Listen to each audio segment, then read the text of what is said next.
This is Tuned Into the Land, the California Rangeland Trust podcast. Here, we will dig into a variety of topics with the partners, conservationists, and ranchers who demonstrate every day, through their words and actions, the importance of conserving California's working lands. Tune in each month to learn more about our mission and how you can get involved in preserving the future of the Golden State for generations to come.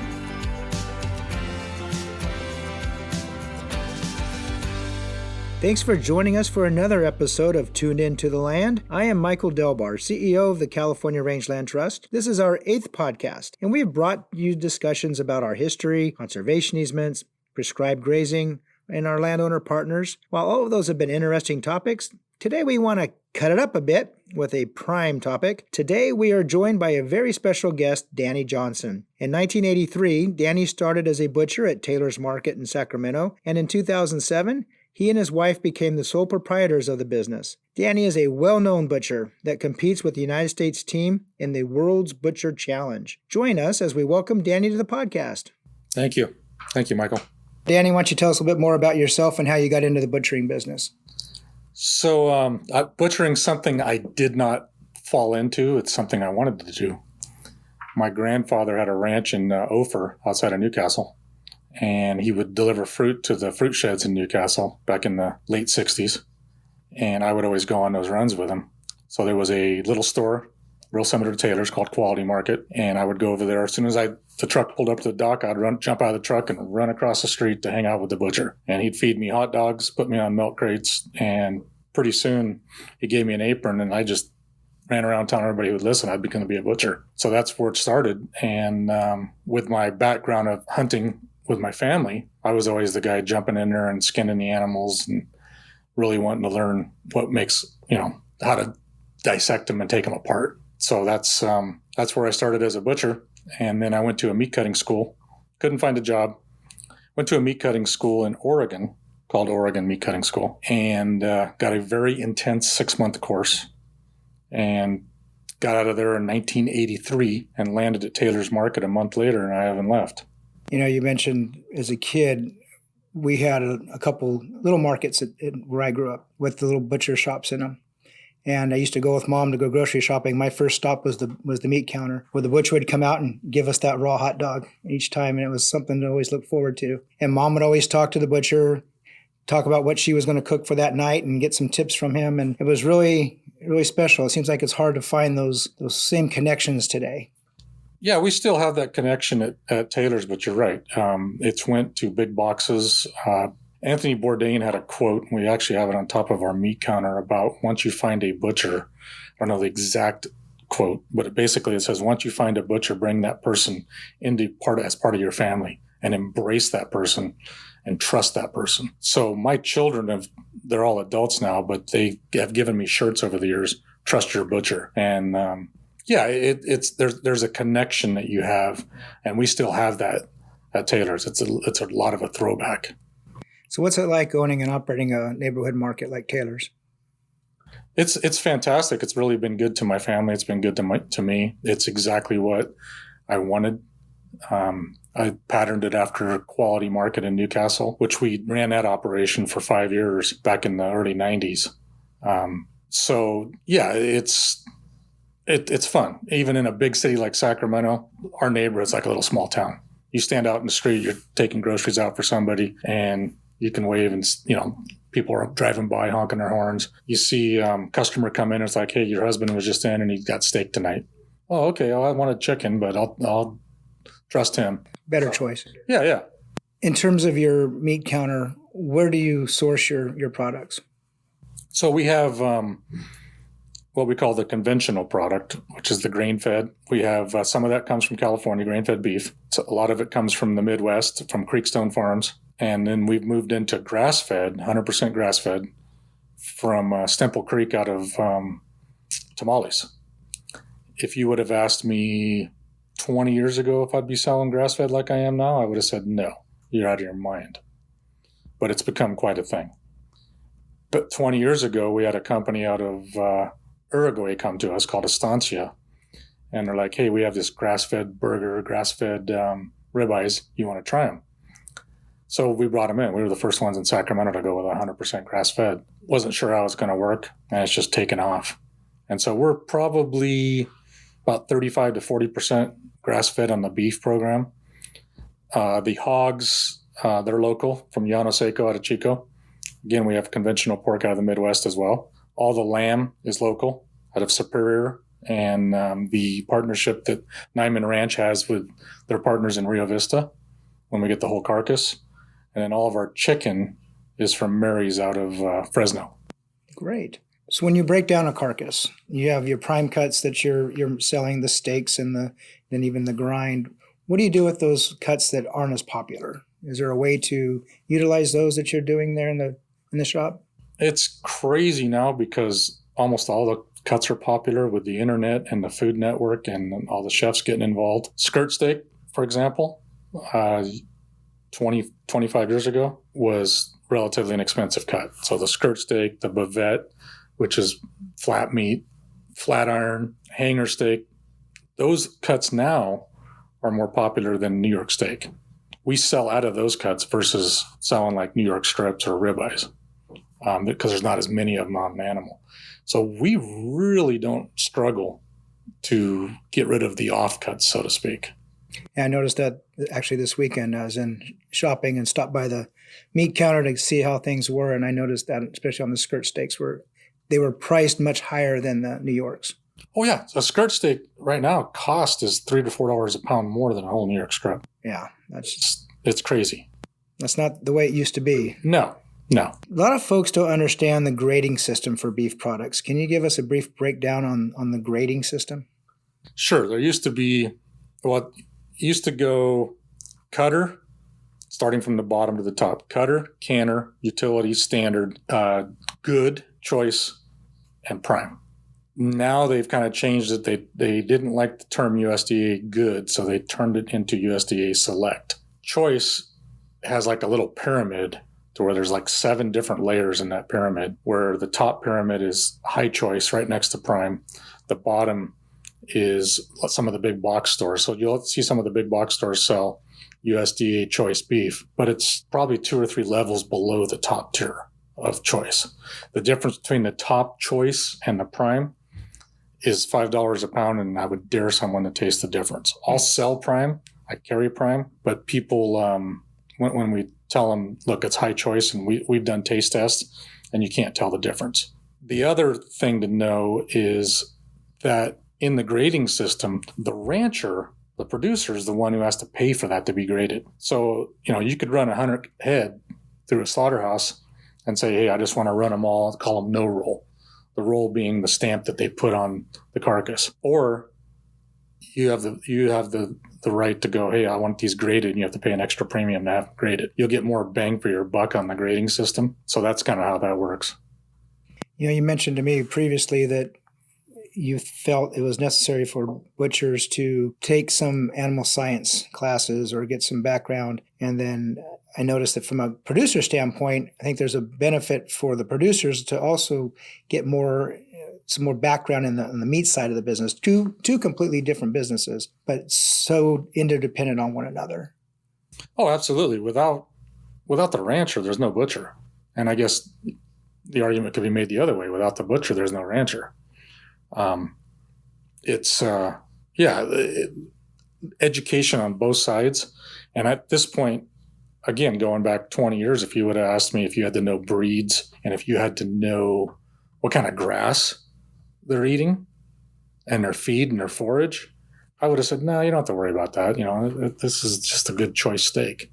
But customers are more educated, and they actually want you to be more educated. And then on the other end with the ranchers, we have talked about partnering with some ranchers and just educating them. And over the years they've started some side meat hustles, as we call it.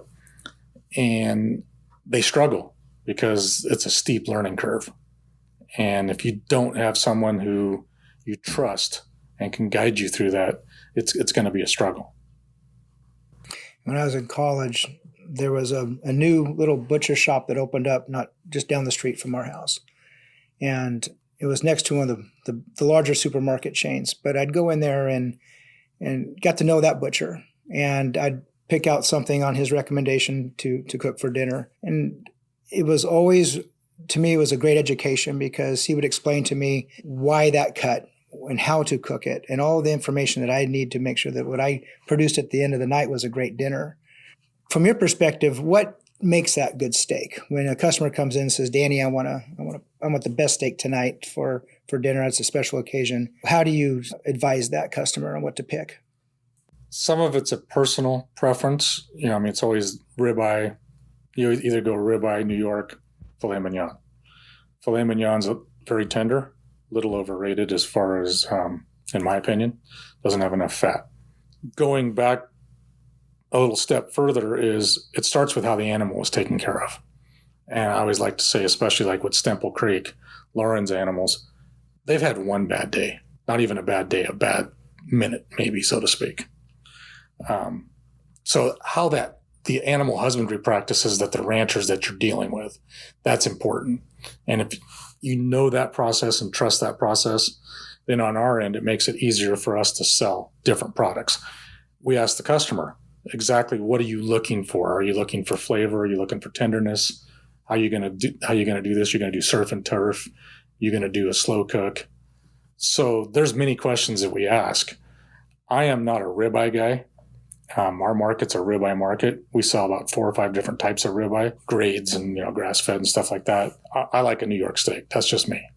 My wife loves a ribeye, but I'm a New York guy. You're not alone. That's mine too. So let's move to the World Butcher Challenge. This is something that you've been involved with for the United States team and involved with the World Butcher Challenge, and you were instrumental in bringing that event to Sacramento this year. How long have you been involved with the Butcher Challenge? So this started in 2017. My wife and I were on vacation in Europe, and I got this email about, hey man, we're putting together this American team. Are you interested? And I said, sure, but the only way I would do it would be with Paul, who's my meat manager and my guy that I trained and I trust. Backing up a little bit, we went and competed in Oakland at this thing called the Eat Real Festival in 2013. And we were told we're being thrown to the wolves because we're going against these big time butchers and they didn't know Sacramento had butchers. I made the quote that, yeah, we have motor vehicles and computers as well. Being sarcastic like I can be sometimes. So anyway, we went down there and we were just told, you guys aren't going to win. And we won, which put us on the map as being legit butchers, I guess. So that's how we got the invitation to this World Butcher Challenge. So we're in Europe and I'm looking at my email and I'm like, yeah, I don't know, maybe I'm too old for this. And talk to my kids and they're like, no, Dad, you're made for this. You need to do this. My wife's like, yeah, you need to do this. So then I went, you know what? I'm just going to coach. I'll let Paul do it. Nope. Paul's like, I won't do it unless you do it. So we put together this team May of 2017 to go compete in Belfast in March of 2018. So basically we had 10 months to fundraise and put together 6 guys and go and compete against 12 other countries who already had teams set up and had a head start on us. The cutting the meat's the easy part. The fundraising, I call it the World Butcher Challenge of fundraising because that's the biggest challenge. Sacramento community has been very gracious to us, and we've raised a lot of money in this town, and we're very thankful for that. So we had 5 practices. All the practices are at Taylor's. We went to Belfast, and we took 6th place out of 12 countries. And as I like to say, there was 5 judges. And the judges were from the top 5 placing teams. So we were the top placing team without a judge. By no means is that sour grapes. That's just my way of spinning it that we did pretty well. And I had this idea before we went to Belfast of bringing it to Sacramento. It tied in perfectly with what we're doing with Farm to Fork. Mike Testa and I at Visit Sac are pretty good friends. So I went to him and I said, hey, I got this idea.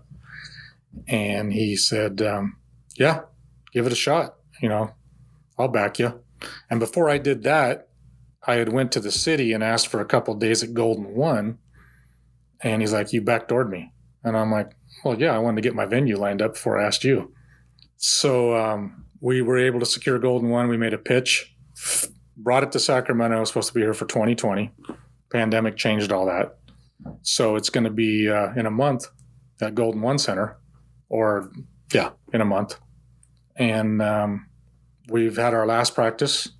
We have a new team. There's 3 of us returning from the Belfast team, but we're pretty confident of our ability to place high or win. So how does Sacramento, being the cow town, play into this? I think Sacramento's the perfect fit for this type of event. We beat out Paris, France, and we beat out Sao Paulo, Brazil. Wow. So I'm of the opinion that Sacramento's the perfect size city for it, because in a bigger city, I think this event would get lost. And in Sacramento, they're promoting it pretty good. Visit Sac does a good job. And as far as the cow town, the reality is we are a cow town. Anywhere you go outside of this town, you're going to see cows. We like that. Yeah, absolutely. What other species besides beef, what other meats are you butchering? So in this competition, there's 6 people on a team. You have 3 hours and 15 minutes to take a half beef, a half hog, a whole lamb, 5 chickens, turn them into a retail themed display, and also make 3 gourmet sausages. Wow. So it's, I always say it's like Iron Chef on steroids, if anybody's familiar with the show Iron Chef. And what we're doing at Golden One is we're going to have, so there's 13 countries. Originally we had 16 because of the pandemic and budgeting. We had 3 countries back out. We're going to build 13 butcher shops on the floor of the Golden One Center, and everybody goes at the same time. So it's going to be, all the butcher shops will be facing out. You'll be able to walk all the way around the bowl, and someone will say, hey man, look what Portugal's doing, or, look what the English are doing, look what the French are doing, look what the Americans are doing. And you'll see it as we build these displays. And at the end of it, there'll be 13 basically themed displays of butchery. Where are you sourcing all these meats? Stemple Creek is doing the beef. Superior is doing the lamb. Llano Seco is doing the hogs, and Mary's is doing the chicken. So I've used pretty much every favor that I have gained over my years in business. I pushed all those chips into the table and said, hey guys, I've been loyal to you, and they've been extremely loyal to us. That's great. And then I have to give another shout out to Pacific Seafood, which is also, they don't only do seafood, but they also do center of the plate. They do have a beef program and a hog program. Pacific Seafood's receiving all the pallets and all the stuff from the countries for their displays. They're taking all the proteins, taking it to Golden One, and making sure it's going to be refrigerated on the dock. They're going above and beyond, and they're not charging for this. This is like an in-kind thing. Wow. And it's huge. It is huge. It's huge. So once the competition's done and all of those cuts are done and displayed, it's over. You've done something very unique this year with the challenge. What is the disposition of all those meats? So we reached out to the food banks, and that was part of our thing to bring it here. It was in Belfast, they threw all this stuff away.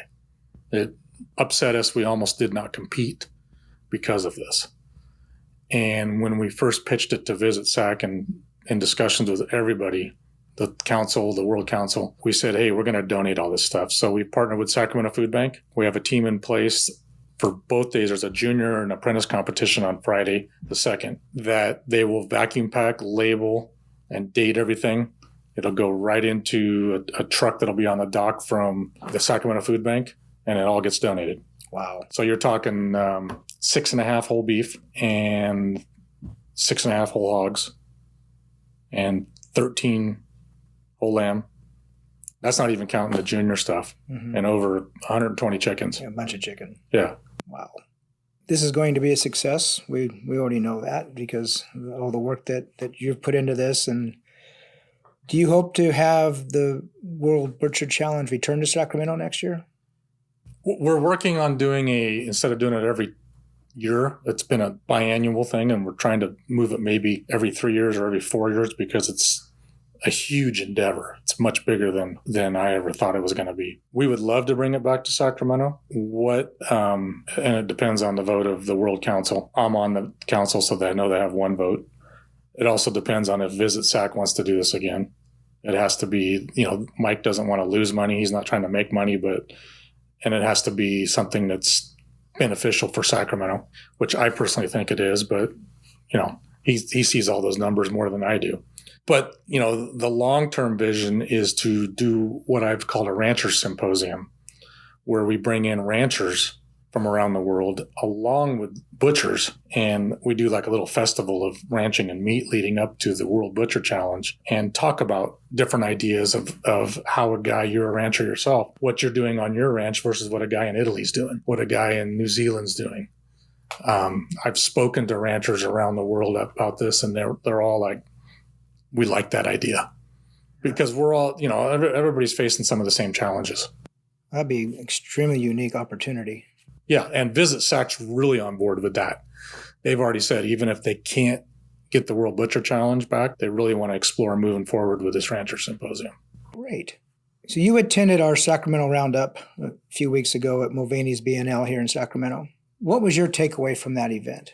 There needs to be more of an education as to what ranchers do. There's such a huge disconnect between the public and what, when they're going to a store and they're buying, say, beef, they just think that it comes in a package, and the struggles that ranchers go through. And if you can get that message out to a broader audience, I love the message that was talked about by the Secretary of Agriculture and you up there speaking. I would have preferred if there was a butcher up there on stage versus just the restaurants. But, the restaurants, they're the kings of the world right now, the chefs, as far as in the food world, and they get the accolades. And that's kind of why we did the Butcher Challenge, is like, hey, look at us over here in the corner. But just trying to get that message out to a broader audience, because there's such a huge disconnect. I've even talked to the team about it because we're from throughout the nation. I'm like, guys, we really need to start promoting the ranchers more. So that's my takeaway. So how do you see the work that Rangeland Trust does tying into your profession? Well, it kind of lets us know that there's people that care about the land, and that our source for grass-fed beef, which is becoming a bigger thing, is going to be there. And it's protecting the land that these animals need to be raised on. So I think what you guys are doing is fantastic. I got all kinds of people I've been telling. I'm like, you need to get involved with these guys. In our conversation, you're like, yeah, we got all these projects going, but we always take new ones. So the World Butcher Challenge is coming up. Can you give the listeners all the details on tickets and logistics? So the World Butcher Challenge is September 2nd and 3rd at the Golden One Center. You can go to Golden One and purchase tickets directly. You can also, we have a website, butchersofamerica.org, that we have gear that supports the team. We have cool hats, we have branded knives, we have shirts, and there's links on that tell you about all the events leading up to it. The first event actually starts on the 31st. It's called Butcher's Barbecue and Beer at Urban Roots Brewery here in town. And then there's events all the way through the weekend. We're excited that this is coming to town, for the work that you're doing with the Butcher team. And obviously we hope that America kicks tail and brings home the I don't know, what do you have I can't say bring home the gold. It's basically a gold. I mean, it's the F. Dick trophy, they call it. The Frida Dick Knife Company made us a trophy. Actually, it's sitting on my mom's kitchen table. I'm in possession of it. Hopefully I'll be in possession of it next month. We hope so. Well, Danny, thank you for spending the time. Is there anything else we want to touch on? I'm good. Thank you very much for having me. And I appreciate what you guys are doing from a butcher standpoint. We value what you guys are doing. We appreciate what you're doing as well. And we look forward to the America's team taking the trophy, and hopefully everybody gets a chance to attend the challenge, and we get a chance to do this again in Sacramento in the coming years. Thank you very much. Again, a big thank you to Danny Johnson of Taylor's Market here in Sacramento, and we wish Butchers of America the best of luck in the World Butchers Challenge. Thank you for listening to this episode of Tune In to the Land, Be sure to push that follow button so you'll be notified when the next episode is released.